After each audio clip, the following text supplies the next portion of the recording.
Imagine 1978 में London में एक 49 साल का आदमी रहता था जिसका नाम था जॉर्जी मार्कोव।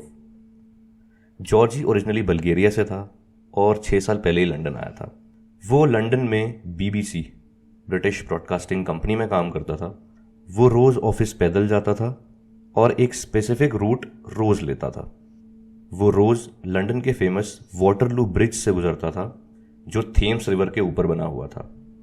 वो रोज़ जब अपने ऑफिस जाता था तो वाटरलू ब्रिज पे थोड़ी देर के लिए रुकता था, रिलैक्स करता था, क्योंकि वाटरलू ब्रिज से लंदन का व्यू बहुत अच्छा आता था।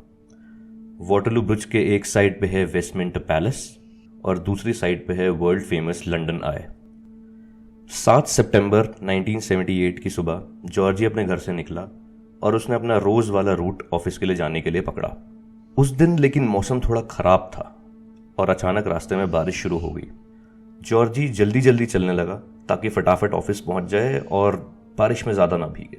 बारिश अचानक बहुत ज़्यादा हो गई और जॉर्जी को डिसाइड करना पड़ा कि आज वो पैदल ऑफिस नहीं जा पाएगा और आज उसे बस लेनी पड़ेगी। वो फटाफट बस स्टॉप ढूंढने लगा और पास में ही उसे एक बस स्टॉप मिल भी गया। बस स्टॉप पे एक शेड था तो वो जल्दी से शेड के नीचे जाके खड़ा हो गया और अपनी बस का वेट करने लगा ताकि वो और ज़्यादा ना भीगे। थोड़ी देर में अचानक उसे पैर में, राइट पैर की थाई के पीछे यानी कि जांग के पीछे एक बहुत तेज चुभने वाला दर्द हुआ। उस समय उसे समझ नहीं आया कि उसे अचानक दर्द क्यों हुआ। उसने हाथ लगा के देखा कि उसे कहीं खून तो नहीं आ रहा, बट ऐसा नहीं था।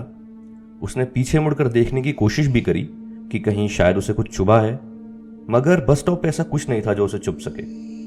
उसे लगा हो सकता है शायद किसी कीड़े ने उसे काट लिया हो, इसलिए उसे इतना चुभने वाला दर्द हुआ। पर वो इस पर ज्यादा ध्यान दे पाता उससे पहले ही उसकी बस आ गई और वो बस में चढ़ गया। थोड़ी देर में जॉर्जी अपने ऑफिस पहुंचा और जब तक वो वहां पहुंचा उसका दर्द काफी कम हो गया था। वो श्योर था कि उसे किसी छोटे मोटे कीड़े नहीं काटा होगा, इसलिए उसका दर्द जल्दी चला गया। जॉर्जी अपनी ऑफिस बिल्डिंग में गया, अपने फ्लोर पे पहुंचा। जैसे ही वो अपनी ऑफिस की कुर्सी पे बैठा और उसकी जांग उसकी कुर्सी को लगी, उसे अचानक फिर से वो दर्द महसूस हुआ और इस बार पहले से तेज। वो उठा और चेक करने के लिए बाथरूम की ओर गया कि आखिर उसे ऐसा लगा क्या है जो उसे इतना तेज दर्द हो रहा है। वो बाथरूम गया, उसने अपनी ट्राउजर नीचे करी, पीछे मुड़कर शीशे के रिफ्लेक्शन में देखने की कोशिश करी। शीशे में उसे अपनी थाई के पीछे थोड़ी सी रेडनेस और थोड़ी सी स्वेलिंग यानी सूजन दिखी। ये देखकर वो थोड़ा सा रिलैक्स्ड फील करने लगा। उसे पक्का हो गया कि उसे किसी कीड़े ने ही काटा है। थोड़ा रिलीव्ड फील करने के बाद उसने अपनी पैंट वापस चढ़ाई, घूमा और अपने डेस्क की तरफ वापस निकल गया। उसने अपने आप को मना लिया कि उसके साथ कुछ मेजर नहीं हुआ है और धीरे धीरे उसका दर्द अपने आप चला जाएगा। उसने बाकी का दिन ऑफिस में नॉर्मल दिनों की तरह निकाला, काम किया, लेकिन दर्द के साथ। जितने टाइम वो ऑफिस में था उसका दर्द धीरे धीरे बढ़ता रहा और शाम होते होते जो चुभने वाला दर्द उसे लग रहा था कि अपने आप चला जाएगा, वो गया नहीं, उल्टा और बढ़ गया।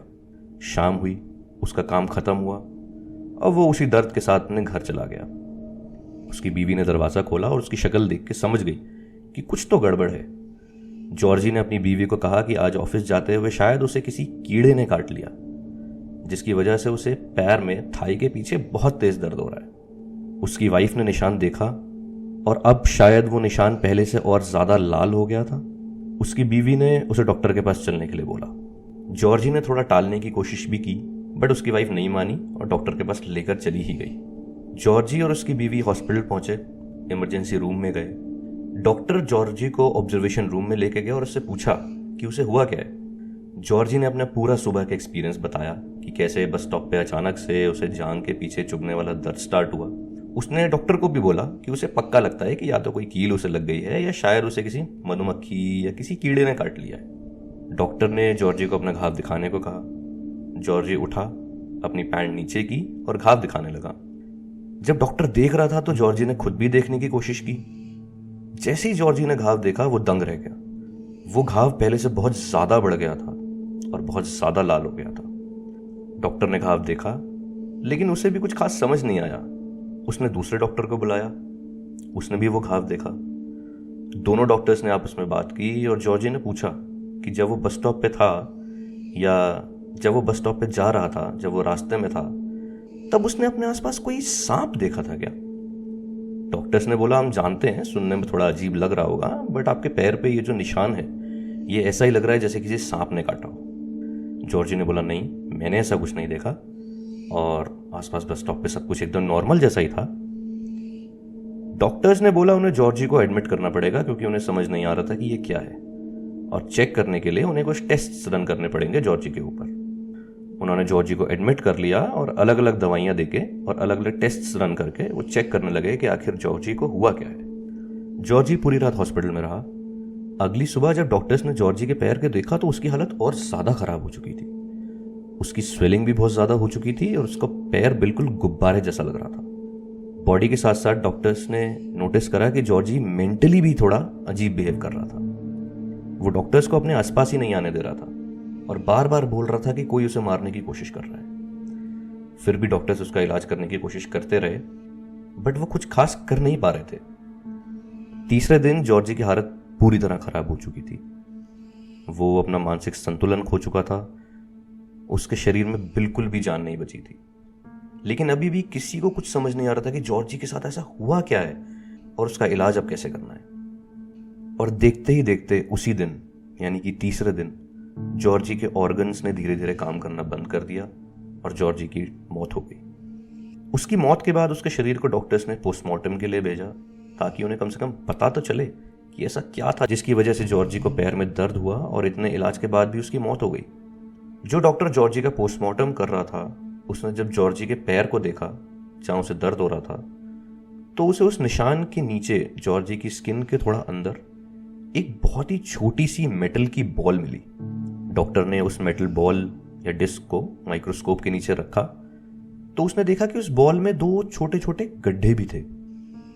उस बॉल को टेस्टिंग के लिए भेजा गया और जब रिजल्ट आया तो सब हैरान रह गए। उस बॉल में जो 2 छोटे छोटे गड्ढे थे, उनकी आउटर लेयर पे, मतलब उनकी सतह पर, उन्हें एक खास किस्म का पॉइजन यानी जहर मिला। उस जहर को कहते हैं राइसिन। राइसिन एक बहुत ही डेंजरस किस्म का जहर होता है जो बाकी के बहुत सारे जहर से बहुत ज़्यादा खतरनाक होता है। और इसकी सबसे खास बात यह होती है कि इसका अभी तक पूरी दुनिया में कोई इलाज नहीं है, क्योंकि ये किसी भी टेस्टिंग के दौरान रिपोर्ट्स में दिखाई नहीं देता। और उसकी वजह यह है कि इसके सिम्टम्स बहुत ही नॉर्मल बीमारी जैसे सिम्टम्स जैसे होते हैं। दुनिया की कुछ खास सीक्रेट सर्विसेज राइसिन का यूज़ करती हैं अपने दुश्मनों पर, और शायद ऐसा ही कुछ हुआ था जॉर्जी के साथ। जॉर्जी बीबीसी में एक पॉलिटिकल रिपोर्टर था और वो उस समय के सोवियत यूनियन रिजीम की काफ़ी आलोचना करता था। वो उन्हें काफ़ी क्रिटिसाइज करता था। इसलिए सबका यही मानना था कि शायद सोवियत यूनियन की सीक्रेट सर्विस एजेंसी केजीबी ने ही जॉर्जी को जहर देकर मारा था। ओलेग कलुगिन नाम के एक एक्स केजीबी ऑपरेटिव ने इस थ्योरी को कंफर्म भी किया और कहा कि केजीबी ने ऐसा एक प्रोग्राम चलाया था जिसमें उन्होंने लोगों को मारने का प्लान बनाया था, और उनमें से एक जॉर्जी मार्कोव भी था।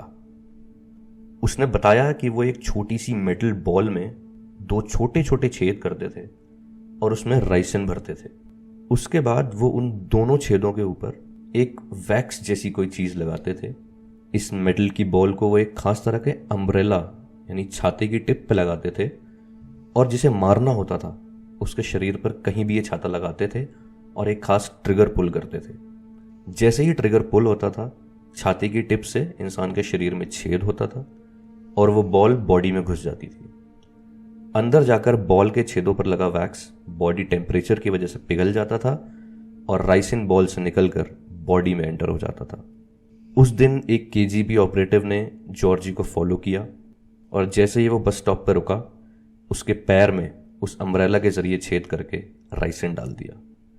लेकिन ओलेग कलुगिन की कहानी का कोई प्रूफ नहीं है, जिसकी वजह से आज तक जॉर्जी की डेथ के लिए किसी को कोई सज़ा नहीं हुई है।